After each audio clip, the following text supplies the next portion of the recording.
салом бинандагони азиз, шумо барномаи ахбори озодиро дар пахши мустақим тамошо доред ки таҳволоти ахири Тоҷикистону ҷаҳонро манзуратон мегардонад. Имрӯз 3 май ин мавзӯъҳоро дорем. аз видеокамераи нимҳирфаӣ то телефони ҳушманд, қадрдонии ғолибони озмуни сухане дорам дар дафтари душанбегии радиои озодӣ. ҷанги Русия бар зидди Украина ба озодии матбуот дар саросари олам аз ҷумла Тоҷикистон таъсири манфӣ гузошт. ва наздикони ронандае ки дар таниши марзии зимистони имсол ҳалок шуд иддао доранд ки мақомот ваъдаи худро фаромӯш карданд. 60 моҳа ойликашона ман вай кара метиям туғари кара гуфтам мана накарам. бахши тоҷикии радиои озодӣ имрӯз дар рӯзи ҷаҳонии озодии матбуот ғолибони озмуни сухани дорамро бо ҷоизаҳо қадрдонӣ кард. озмуни мазкур аввали соли ҷорӣ эълон шуда се барандаи он муайян гардид. ҳадафи он ин буд ки довталабон сухани худро озодона баён доранд бо умеди он ки шояд ин ҳарфи онҳо ба гӯши шунавое расад ва ба дарди даво шавад. гузоришро аз ҷараёни тақдими ҷоизаҳо ба ғолибон дар матлаби ҳамкорам Сарвинози Рӯҳулло мебинем. ба масоиле ки барои мардум кӯмак мекунанд, яъне даст мезананд. рӯзи 3 май дар дафтари радиои озодӣ дар шаҳри Душанбе ба ғолибони озмуни сухани дорам ҷоизаҳо тақдим шуд. дар тақдими ҷоизаҳо Муҳаммадвафо Ризозода, мудири дафтари радиои озодӣ гуфт ки озмуни сухани дорам аз 20 январ то 20 апрел идома ёфт ва чандин нафар ширкат карданд. ин озмуне ки эълон карда будам, яъне сухани дорам, яъне эълон шуда буд ки ҳар кас агар навори видеои дорад ё сухани гуфтанӣ дорад ки барои мардум кӯмак мекунад, бо ҳамун маводи худ, маводи видеоӣ бошад, аз тариқи телефон метавонад ки она пешкаш кунад, яъне метавонист ки уна барои озмун ироа намояд. ва баъд аз баҳсу баррасиҳо масъулини радиои озодӣ натиҷаҳои унро дар ин остонаи рӯзи байнулмилалии озодии матбуот эълон карданд. ҷоизаи аввал ба блогери тоҷик Далери Имомалӣ барои силсилаи блогҳояш аз мушкилоти мардум ва ширкаташ дар барномаҳои озодӣ дода шуд. ҷои якум видеокамераи нимҳирфаӣ буд ки ба Далери Имомалӣ тақдим гардид. خب واقعا تشکر میگم با راهبریت آزادی، با تیمی دفتر آزادی در تاجیکستان و در پراگ که این باوری را به ما سزاوار دانستند و مسئولیتمون چند میشد. بعد این تشکر میگم از همه بیننده های صحیفه آزادی و صحیفه خودم که پیگیری میکنن، همه را در آزادی هم در صحیفه خودم با شعاری که همیشه در ویدیو گزارشم هست میخوام به انجام برسونم. زنده باد صلح و ثبات و آرامش در روی دنیا و در تاجیکستان. ҷоизаи дуввум ки навтарин намуди планшет буд ба Бахтиёр Мирзоев, омӯзгор аз шаҳри Душанбе, барои пешниҳоди ҷолиби рушди дучархасаворӣ тақдим шуд. аввал раҳмат ба ҳамон мисол охранаҳои донишгоҳ ки ҳавайҳо сабаб шуданд ки мо пешниҳоди худро пешкаш кардем.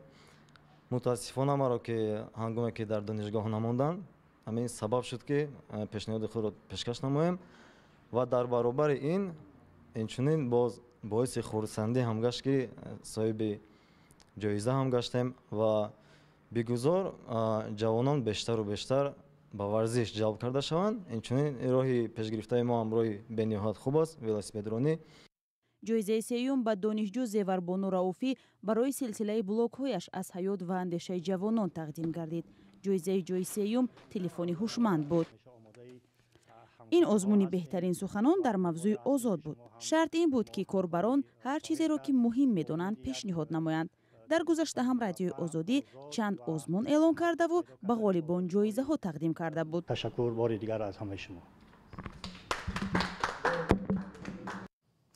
رو می‌آوریم با موضوعهای دیگر. سازمان خبرنگاران بدون مرز قرارگاهش در پاریس 3 مای گزارش نو خود را درباره وضع آزادی بیان در کشورهای جهان نشر کرد.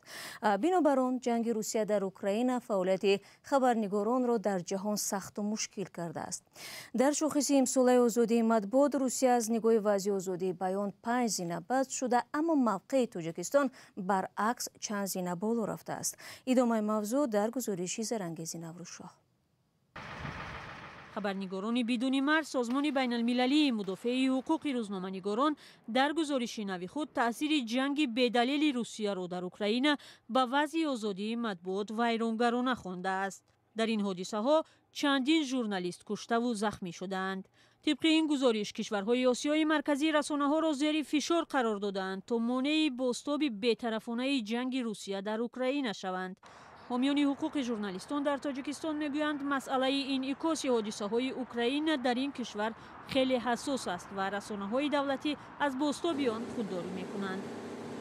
ما در یک حالت قرار داریم که بها دادن به عمل اوکراین یا عمل روسیه برای ما خیلی مشکلی پیش می آورد. ما نمیتوانیم این یا آن جانب را تنقید کنیم با اون خاطر که شماره خیلی زیادی مهاجران مهنتی و اشخاصی که دو شهروندی دارند در روسیه، یعنی تاجیکایی که در روسیه زندگی میکنند، این یک عاملی است که تاثیرگذار به فعالیت وسایل اخباری ما بود. در همین حال جایگاه تاجیکستان در شاخص نوی آزادی بیان گزارشگران بدون مرز 10 زینه بهتر شده است، اما کشور همانا در قطار دولت‌های قرار دارد که وضعشان دشوار است. حامیان حقوق میگویند این بهاگذاری نسبی است و بیشتر به آن تکیه شده است که در تاجیکستان در یک سال اخیر هیچ خبرنگار لطوکوب یا کشته و زندانی نشده است، ولی مشکلات دیگر هنوز باقی است.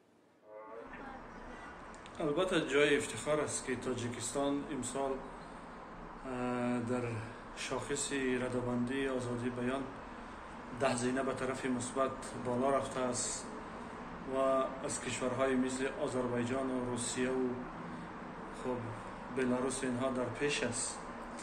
ولی من فکر میکنم که در یک سال آخر در بخش آزادی بیان در تاجیکستان کدام تحولات جدی نآمده است.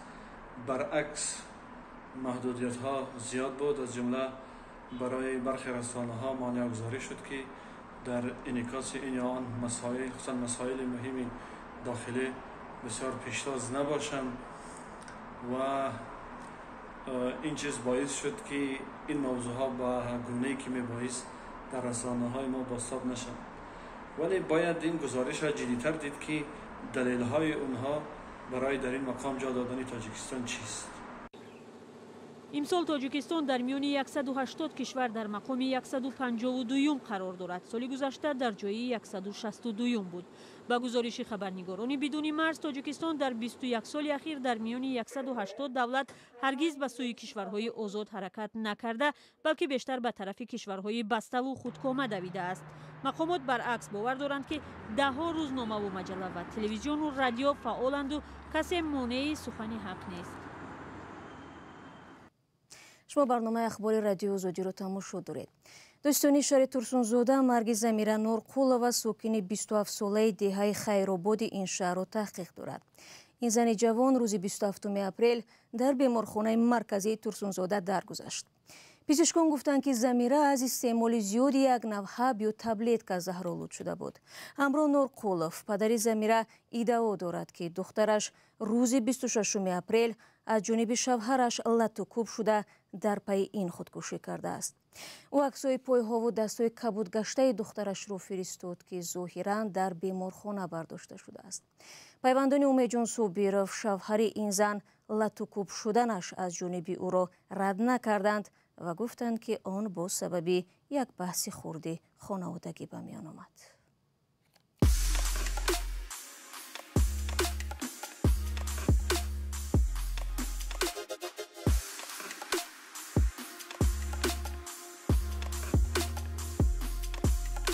همه چیزی که میخواهند و میخواهید در اینجا هست. تازه ترین اخبار، گزارش های ویدیویی، شرح حادثه و تحقیقات ژورنالیستی. زمینه رادیو آزادی را نصب کنید و همه این را با انگشت زدن به تلفن هوشمند خود به دست بیارید. حالا می رویم به شمال تاجیکستان. نزدیکان عبداللطیف شریف فراننده ماشین یاری تاجیلی که 3 ماه پیش در جریان نیزوی مرزی کشته شد از وعده خلافی مقامات شکایت دارند. آنها میگویند مقامات وعده دادند که معاش 60 ماهه عبداللطیف شریفوف را میپردازند. برای نزدیکانش زمین نزدیاولگی میدهند و یکی از کوچه ها را به نامش میگذارند. مسئولین بیمارخانه مرکزی شهر اسفره که شریفوف آنجا کار میکرد گفتند وعده خود را فراموش نکردند. مولا رجب یوسفی و فرزان محمدی گزارش میدهند.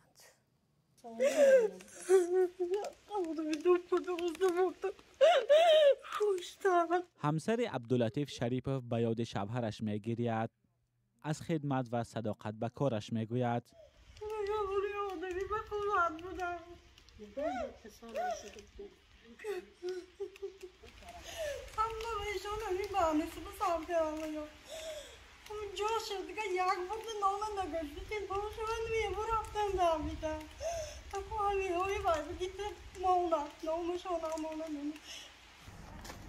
این ماشین یاری تجلی عبداللطیف شریفوف است که در جریان نزاع شب 27 ینور در مرز تاجیکستان و قرقیزستان خراب شد. گفته می شود نقلیات را با مینامیات زدند. هنگام حمله عبداللطیف شریفوف و 2 نفر دیگر داخل ماشین بودند. شریفوف 62 ساله کشته شد و همراهانش سخت جراحت برداشتند. جسد پاره شده راننده یاری تجلی را زود به خاک سپاریدند. پیوندانش گفتند سرطبیب بیمارخانه شهر اسفره در مراسم دفن وعده های زیاد داد. همون روز هر دکتر آمدن اینجا دادراشون بودن و یا عبداللطیف کندای هاشون بودن در نه همه خلقند وعده دادن که خودشون من در خانهشون نشان دادم. من دپوتات گفتم خودشون من دپوتات من خانجا همین در نی شهر گرفتم تیم گفتم نکرم. حاضر گفتن که من 60 ماه آیلی کشانه من وای کرم یتیم تو غری کرد گفتم من نکرم. با سبب در سفر خدمتی بودن نتوانستیم سرطبیب بیمارخانه شهر اسفره را پیدا کنیم. دیگر مسئولین بیمارستان با پیشنهاد سند گفتند وعده های خود را فراموش نکردند. از جمله در این سند سرطبیب بیمارستان از شهردار اسفره خواسته است برای فرزندان عبداللطیف شریفوف زمین نزد حولگی جدا کنند. در این سند سرطبیب به وکیلان خلقی شهر اسفره پیشنهاد کرده است که کوچه به نام شریفوف نامگذاری شود. مسئولین بیمارستان در صحبت بدون میکروفون گفتند 60 ماه معاش عبداللطیف شریفوف مرحله به مرحله پرداخت کرده می شود. بعد یک هفته بازدید خبرنگاران رادیوی آزادی از منزل عبداللطیف شریفوف، شهردار اسفره هم به نزد پیوندان شریفوف آمده وعده کمک کرده است. بهاءالدین بهادرزاده رئیس شهر اسفره گفته است به پیوندان عبداللطیف شریفوف زمین نزد حولگی داده شد و یکی از کوچه های شهر به نام این راننده کشته شده گذاشته می شود. اما در خبرنامه شهردار اسفره درباره پرداخت 60 ماه معاش عبداللطیف شریفوف چیزی گفتن نشده است. نه معاش 60 ماه، نه زمین نزد حولگی و نه نامگذاری کوچه عبداللطیف شریفوف را بر نمیگرداند. اما پیوندانش میگویند به خاطر پاس خدمت‌های 10 ساله او در بیمارستان مقامات باید به وعده خود عمل کنند. مولا رجب یوسفی، فرزان محمدی، آزادی، شهر اسفره.